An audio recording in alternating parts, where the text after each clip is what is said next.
po sa Indogabos, mga tugang. As in, happy fiesta. Sa aga na bispirangon yan. Kaapelyido ko, kaya ako po ang middle name ko, Salvacion. Kaya Our Lady of Salvacion, ang sakuyang patron. Mas siguro familiar ka mo kan sarong kanta. Maringani sinapili kong kanta, medyo tama lang sa edad nindo. Bako ning kanta ni Taylor Swift, tabaka day na nindo aram. Ini ang kantang kan Beatles na Let It Be. Sabi na, pang video okay ini. Ayan. So, sabi ba kanta, when I find myself in times of trouble, Mother Mary comes to me, speaking words of wisdom, let it be. And in my hour of darkness, she is standing right in front of me, speaking words of wisdom, let it be. Dahil ko nakantaon tabaka, dahil ka mo makaturog, pag nadangog nindo ang boses ko. Kang inot, ang aram ko, ang kantang iniyo, timsong ini katong mga nalululong sa masamang bisyo. Kaya lang kang nadalan ko ang interview kay Paul McCartney. So sinabi niya kung ano ang inspirasyon sa kantang ini. Ang inspirasyon niya iyon sa iyang ina ng pangaran, Mary. As in, kan siya nangiturugan niya sa iyang ina. As in, tinatawan siyang comforting words. Dahil katong taon na mga 1968, madali na sindang magsuruwayan kang Beatles kang sa indang banda. Medyo nagsisikat na, nagdadakula na ang payoninda. Sabi nga ni Ninda, masikat sinda kaysa kay Jesus. Kaya medyo nagkakaproblema sinda. So ang sa iyang ina, nagpahiling sa iyang pangiturugan. As in, ini ang mga tataramo na sinambit. Na may mga bagay kita na daita makokontrol. So, ang lyrics na ini, manunungod sa pag-ako kang sitwasyon na mayo kitang control. Ayan ang inaapod niya itong outside the circle of influence. Iyo po. Itong dawa, anong gibuon mo, maka talagang maginota, mayo man yan sa kapasidad mo. Kasuba ako, nagpaparaisip na ako, sabi ko, malangkaw na naman ang gasolina. Maaman akong maginibo, malangkaw talaga yan. Diba? O dahil na kita magparaisip pa kung talagang susuwayanan Richard Gutierrez sa iyang dating tasindanan niya ni Barbie Imperial. Dahil nakita kayan maiginibo. So yan may mga bagay na daita control. Inapod na to na outside the circle of influence. Kaya let it be. Hilingon na pabayaan tang mangyari ang mga bagay na ini. Ang mga Arabo, igwasindang paagi, tangani na magsimbag pag hinahapot sinda kung madadagos ang saindang plano. Halimbawa, pag hinapot mo sinda kung makakaabot sinda sa sunod na reunion, next year, masabi sinda o kaya makakagraduate daw ang aki mo. Yan, mga hapot kung mangyayari ang pinaplano ninda. O kaya, kung ano pang mga hapot, imbis magsimbag sinda na iyo ordae, matokdo sinda sa itaas, asin masabi sinda, Insyaallah, Insyaallah. Natokdo sa taas. Ini ang English equivalent kang God willing. Sa Tagalog, sa awa ng Diyos. Sa Bicol, masabi kita, sa herak ng Diyos. Makagraduate daw ang aki mo? Sa herak ng Diyos. Pinapaubaya ta sa herak ng Diyos. So, mga tugang, ang realidad iyon na bako gabos na plano nangyayari eksakto sa kamautan mo. Halimbawa, giramdaman po nindo ang sa indong mga plano kadto na dai manahaman.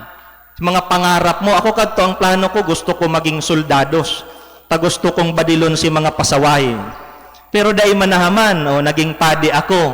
May mga plano kita na minsan dai talaga, kadakla na beses kayan, dai man nahaman.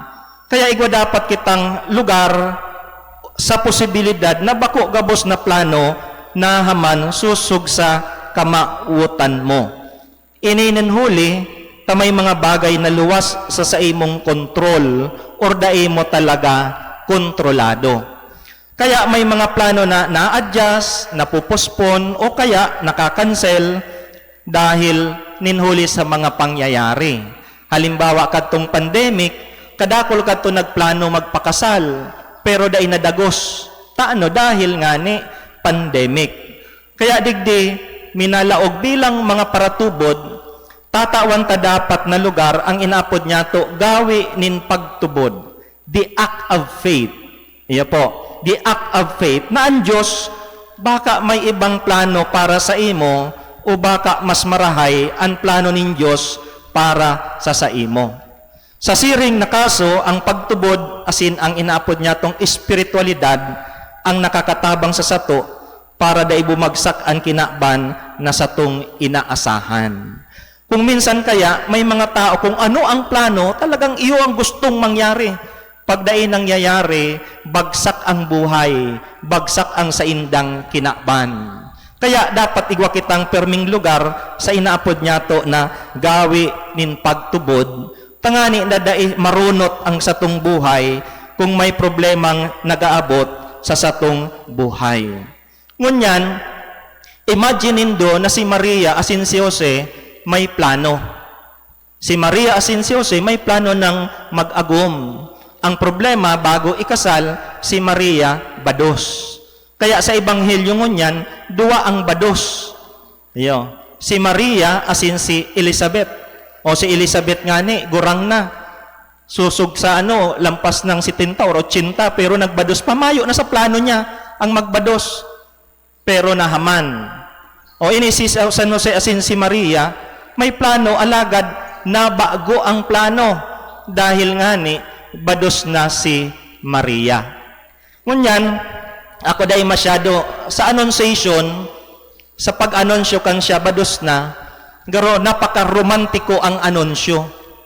Pero kung hilingon niya to sa secular na paghiling, sa satong paghiling, na ang sarong daraga, bados, garo ang barita kang anghel, maiiba ang tataramon kang anghel. Baka magsabi ang anghel, tara Maria, maghanda ka sa disgrasya. Baka mamatian mo na ang Diyos pinabayaan ka. Mabados kang disgrasyada, asin ang lalaking agumon mo, idediborsyo ka. Mamamati mo na kamalas-malas ka sa gabos na kababaihan sa saindong lugar. Asin mangalas ka kung taano tinugot ning Diyos na mangyari ini sa imo. Pagchichismisan ka kan mga tao, asin raraoton ka ninda. Paghuhusgahan ka na sarunggi tilon na daraga. Asin pagsusugutan kan mga kaakian ang sa imong aking si Jesus na nasa sa imong sinapupunan. Diba? Kung sa secular araw ka niyo ang bareta, bakong maray na bareta kan anghel. Kaya lang digdi mailing niya to si Maria na may rarom kan sa iyang pagtubod. Imbes na mamroblema kadto, tinawan niyang doon ang grasya ning Diyos. Kaya nagdalaw siya kay Maria, ay nagdalaw siya kay Elizabeth. Nakapaghiras siya kang presensya ning Diyos. Taano? Dahil tinawan niyang pagkakataon ang pagtubod, the act of faith. Sabi niya, let it be. Dipisil ini, pero let it be. Ang Diyos may grasyang itatao. Siya, tatawan siya nin grasya. So mga tugang, kung hilingon niya to si Maria, bako ining pagsurrender, kundi pagkugos sa kabuotan ning Diyos, sa tahaw kan pagsakripisyo na sa iyang inaagihan. Ini ang inaapod niya tong fiat or let it be. Dawa sa diklum kan sa iyang inagihan, pinabayaan niya ang Diyos na maghiro sa iya. Kita kadakol man kitang diklum na pinag-aagihan sa buhay. Kung minsan, mayo na ning, day mo na aram kung anong gigibuhon. Kang sarong aldaw, may nakaistoryahan akong gurang. Sabi ko, manay, paano ka man naging aktibo sa simbahan? Sabi niya, aram mo kaya, Father, may point sa buhay ko na madiklum ng maray. Day ko nga ni, ngaya aram, Father, pag nagbabalyo ako sa tinampo, Sinasadya ko na maligis na ako. Kaya arangguton nga sa ko ang mga driver. Talagang binabagatan ko. Kaya lang, kan paglaw ko nga sa simbahan, nag-surrender ako, let it be. Pinabayaan ko, let it be. Kung ano ang plano ng Diyos. Kaya lang, ang planong iniyo kay Maria, hilingon niya to, na bako ining act of surrender. Nagarubaga mayo ka ng choice, na mayo ka ng maginibo, kaya nag-surrender ka. Kundi, she is making a choice. Nagpili siya kan sa iyang desisyon. She is making the act of the will. Hali sa buot niya. Dahil siya nag-surrender, kundi kinugos niya ang kabuotan ng Diyos. She is not surrendering, but embracing. Ang sa iyang let it be, bakong pagsuko, kundi pagkugos sa kabuotan ng Diyos. Kung dahil niya kinugos ang kabuotan ng Diyos, mayo kaligtasan maabot sa sato. Kaya siya Our Lady of Salvation. Iyo po. Siya ang tabang sa satuyang kaligtasan. Asin ginibo niya ini na may pagkamuot, buo ang sayang puso sa pag-ako kan kabuotan ng Diyos. Ini ang inaapod niya to na momento na si Maria naging niya tong espiritual na ina. Iyo po. Naging espiritual na ina. Sa Bethlehem, physical niyang inaki si Jesus. Alagad sa krus, naging niya to siyang inaki niya si Jesus, siya naging espiritual na ina. Kaya sa pamitisan kang krus, si Maria, bako na sa nang ina ni Jesus, kundi ina niya tong simbahan. Inako niya kita bilang sarong pamilya. Kaya ilingon niya to mga tugang, na si Maria, nagdadara ning presensya. Kan presensya ni Jesus. Asin kinakita, dinadara kay Jesus. Taano? Enot, siya nag-ako. Mary receives. Inako niya ang sayang bugtong na aki. Kang siya nagsabi, yes, let it be.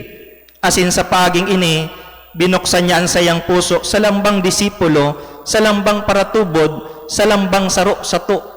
Kita namok na bilang sarong pamilya. Maimbod na nagkakasararo. Asinan sa iyang pagiging ina, bako lang symbolic. It is real, it is relational, and it is ongoing. Kaya sa tema niya to ngunyan, kaiba si Maria, maimbod na pamilya, magigisa ng buo ang pamilya niya to asin maayos, kung arog ni Maria, dinadara niya to ang presensya ni Jesus sa laog kan satong pamilya. Pandua, may risa niya to na si Maria, pinagsasaroan mga disipulos. Mary unites. Sa pamitisan kan krus, yaon ang pagkatakot. Alagad may linya to na si Maria nakatindog sa pagsararo sa mga disipulos. Tangani na ini, darahon niya sa saiyang aki. She holds together what suffering tries to scatter.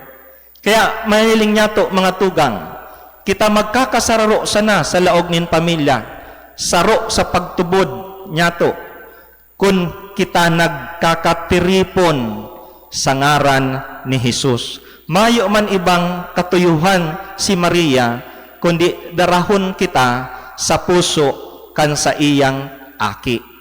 Kaya ini ang produkto kan sa iyang fiat, yes, let it be. Pantulo, si Maria nagpupurma sa sato. Mary forms us. Mary forms us. Sa Ebanghelyo, nadangog niya to, na pinupurma niya kita sa paagi nin pagserbi. Kadakol ng milagro sa mga intercession niya to, ang tinatao ni Maria sa tabang niya. Kaya ang sarong pamilya na buot magkasararo, dapat pinupurma ang lambang membro kan pamilya asin naghihiro susog sa pagtubod na sa iyang inako. Mga tugang, ang inaapod niya tong pakikisumaro sa laog nin pamilya, bakong automatic. It requires people who will stand like Mary at the difficult places of life, at the cross of suffering, At the cross of broken relationships, at the cross of uncertainty. Siring kay ni ang kamautan ni ina, Our Lady of Salvation. Mayo siyang pinagmamaut kundi ang satong kaligtasan. Asin ang kaligtasan na yan nahaman sa laog nin pamilya, asin sa laog kan satong komunidad. Hagado niya to ang tabang ni ina, Our Lady of Salvation, nalugod bilang sarong pamilya, kitagabos maligtas, asin madara kasayang aki ang satong kagurangnan. Amen.